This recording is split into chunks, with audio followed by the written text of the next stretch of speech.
आज की पेशकश है हिंदी के महान लेखक मुंशी प्रेमचंद की कहानी दो भाई।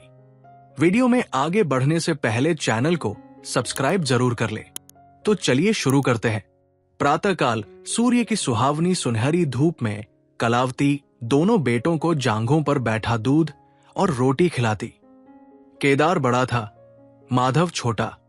दोनों मुंह में कौर लिए कई पग उछल कूद कर फिर जांघों पर आ बैठते और अपनी तोतली बोली में इस प्रार्थना की रट लगाते थे, जिसमें एक पुराने सहृदय कवि ने किसी जाड़े के सताए हुए बालक के हृदयोद्गार को प्रकट किया है।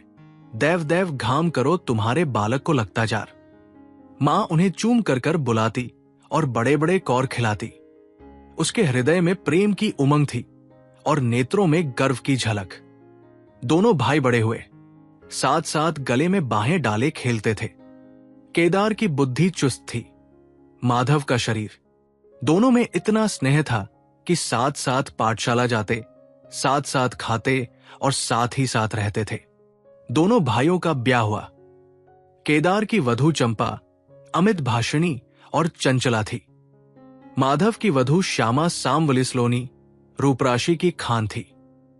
बड़ी ही मृदुभाषिणी, बड़ी ही सुशीला और शांत स्वभाव थी। केदार चंपा पर मोहे और माधव श्यामा पर रीझे, परंतु कलावती का मन किसी से न मिला। वो दोनों से प्रसन्न और दोनों से अप्रसन्न थी। उसकी शिक्षा दीक्षा का बहुत अंश इस व्यर्थ के प्रयत्न में व्यय होता था कि चंपा अपनी कार्यकुशलता का एक भाग श्यामा के शांत स्वभाव से बदल ले।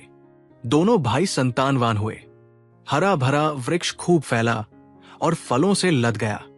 कुत्सित वृक्ष में केवल एक फल दृष्टिगोचर हुआ, वो भी कुछ पीला सा मुरझाया हुआ। किंतु दोनों अप्रसन्न थे। माधव को धन संपत्ति की लालसा थी और केदार को संतान की अभिलाषा। भाग्य की इस कूटनीति ने शनैः अशनैः द्वेष का रूप धारण किया, जो स्वाभाविक था। श्यामा अपने लड़कों को संवारने सुधारने में लगी रहती। उसे सिर उठाने की फुर्सत नहीं मिलती थी। बेचारी चंपा को चूल्हे में जलना और चक्की में पिसना पड़ता। ये अनीति कभी कभी कटु शब्दों में निकल जाती। श्यामा सुनती, कुढ़ती और चुपचाप सह लेती, परंतु उसकी ये सहनशीलता चंपा के क्रोध को शांत करने के बदले और बढ़ाती। यहां तक कि प्याला लबालब भर गया। हिरन भागने की राह न पाकर शिकारी की तरफ लपका। चंपा और श्यामा समकोण बनाने वाली रेखाओं की भांति अलग हो गई। उस दिन ही घर में 2 चूल्हे जले, परंतु भाइयों ने दाने की सूरत न देखी और कलावती सारे दिन रोती रही। कई वर्ष बीत गए। दोनों भाई, जो किसी समय एक ही पालथी पर बैठते थे, एक ही थाली में खाते थे और एक ही छाती से दूध पीते थे, उन्हें अब एक घर में, एक गांव में रहना कठिन हो गया। परंतु कुल की साख में बट्टा न लगे, इसलिए ईर्ष्या और द्वेष की धधकी हुई आग को राख के नीचे दबाने की व्यर्थ चेष्टा की जाती थी। उन लोगों में अब भ्रातृ स्नेह न था, केवल भाई के नाम की लाज थी। मां भी जीवित थी, पर दोनों बेटों का वैमनस्य देखकर आंसू बहाया करती। हृदय में प्रेम था, पर नेत्रों में अभिमान न था। कुसुम वही था, परंतु वो छटा न थी। दोनों भाई जब लड़के थे, तब एक को रोते देख दूसरा भी रोने लगता था। तब वो नादान, बेसमझ और भोले थे। आज एक को रोते हुए देख दूसरा हंसता और तालियां बजाता। अब वो समझदार और बुद्धिमान हो गए थे। जब उन्हें अपने प्राय की पहचान न थी, उस समय यदि कोई छेड़ने के लिए एक को अपने साथ ले जाने की धमकी देता, तो दूसरा जमीन पर लौट जाता और उस आदमी का कुर्ता पकड़ लेता। अब यदि एक भाई को मृत्यु भी धमकाती तो दूसरे के नेत्रों में आंसू न आते। अब उन्हें अपने प्राय की पहचान हो गई थी। बेचारे माधव की दशा शोचनीय थी। खर्च अधिक था और आमदनी कम। उस पर कुल मर्यादा का निर्वाह। हृदय चाहे रोए पर होंठ हंसते रहें। हृदय चाहे मलिन हो पर कपड़े मैले न हों। 4 पुत्र थे, 4 पुत्रियां और आवश्यक वस्तुएं मोतियों के मोल। कुछ पाइयों की जमींदारी कहां तक संभालती। लड़कों का ब्याह अपने वश की बात थी, पर लड़कियों का विवाह कैसे टल सकता। 2 पाई जमीन पहली कन्या के विवाह में भेंट हो गई। उस पर भी बाराती बिना भात खाए आंगन से उठ गए। शेष दूसरी कन्या के विवाह में निकल गई। साल भर बाद तीसरी लड़की का विवाह हुआ। पेड़ पत्ते भी न बचे। हां, अब की डाल भरपूर थी, परंतु दरिद्रता और धरोहर में वही संबंध है जो मांस और कुत्ते में। इस कन्या का अभी गौना न हुआ था कि माधव पर 2 साल के बकाया लगान का वारंट आ पहुंचा। कन्या के गहने गिरों बंधक रखे गए। गला छूटा। चंपा इसी समय की ताक में थी। तुरंत नए नातेदारों को सूचना दी, तुम लोग बेसुध बैठे हो, यहां गहनों का सफाया हुआ जाता है। दूसरे दिन एक नाई और 2 ब्राह्मण माधव के दरवाजे पर आकर बैठे गए। बेचारे के गले में फांसी पड़ गई। रुपए कहां से आएंगे? न जमीन, न जायदाद, न बाग, न बगीचा। रहा विश्वास, वो कभी का उठ चुका था। अब यदि कोई संपत्ति थी तो केवल वही 2 कोठरियां जिसमें उसने अपनी सारी आयु बिताई थी, और उसका कोई ग्राहक न था। विलंब से नाक कटी जाती थी। विवश होकर केदार के पास आया और आंखों में आंसू भरे बोला, भैया, इस समय मैं बड़े संकट में हूं, मेरी सहायता करो। केदार ने उत्तर दिया, मद्धु, आजकल मैं भी तंग हो रहा हूं, तुमसे सच कहता हूं। चंपा अधिकारपूर्ण स्वर से बोली, अरे तो क्या इनके लिए भी तंग हो रहे हैं? अलग भोजन करने से क्या इज्जत अलग हो जाएगी? केदार ने स्त्री की ओर कनखियों से ताककर कहा, नहीं नहीं, मेरा ये प्रयोजन नहीं था। हाथ तंग है तो क्या, कोई ना कोई प्रबंध किया ही जाएगा। चंपा ने माधव से पूछा, 5-20 से कुछ ऊपर ही पर गहने रखे थे ना? माधव ने उत्तर दिया, हां, ब्याज सहित कोई 125 रुपए होते हैं। केदार रामायण पढ़ रहे थे, फिर पढ़ने में लग गए। चंपा ने तत्व की बातचीत शुरू की। रुपया बहुत है, हमारे पास होता तो कोई बात न थी, परंतु हमें भी दूसरे से दिलाना पड़ेगा, और महाजन बिना कुछ लिखा पढ़ी के रुपया देते नहीं। माधव ने सोचा, यदि मेरे पास कुछ लिखने पने को होता तो क्या, और महाजन मर गए थे, तुम्हारे दरवाजे आता ही क्यों? बोला, लिखने पने को मेरे पास ही क्या, जो कुछ जगह जायदाद है वो यही घर है। केदार और चंपा ने एक दूसरे को मर्मभेदी नयनों से देखा और मन ही मन कहा, क्या आज सचमुच जीवन की प्यारी अभिलाषाएं पूरी होंगी? परंतु हृदय की ये उमंग मुंह तक आते आते गंभीर रूप धारण कर गई। चंपा बड़ी गंभीरता से बोली, घर पर तो कोई महाजन कदाचित ही रुपया दे, शहर हो तो कुछ किराया ही आए, पर गंवई में तो कोई सेंत में रहने वाला भी नहीं, फिर साझे की चीज ठहरी। केदार डरा कि कहीं चंपा की कठोरता से खेल बिगड़ न जाए। बोले, एक महाजन से मेरी जान पहचान है, वो कदाचित कहने सुनने में आ जाए। चंपा ने गर्दन हिलाकर इस युक्ति की सराहना की और बोली, पर 2-3-20 से अधिक मिलना कठिन है।